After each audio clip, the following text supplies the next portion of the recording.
ওই জানালা দিয়ে আজানের আওয়াজ আসবে, কিন্তু এই ব্যক্তিটা সওয়াব পাবে না। যার নিয়তটা ভালো, আজান শোনার জন্য জানালা রেখেছেন, ওর নিয়তটা ভালো হওয়ার কারণে ওই জানালা দিয়ে আজানের আওয়াজ আসবে, বাতাস আসবে। নিয়তটা ভালো হওয়ার কারণে আল্লাহ পাক ওই বান্দার নামায় আমলে সওয়াব দান করবে। একটা শব্দের পার্থক্য, বাতাস আর আজান। একজন সওয়াব পাবে আর একজন পাবে না।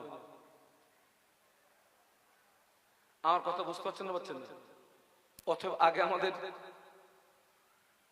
আগে আমাদের নিয়তটা ঠিক করতে হবে। উম্মতে মুহাম্মাদির এত মর্যাদা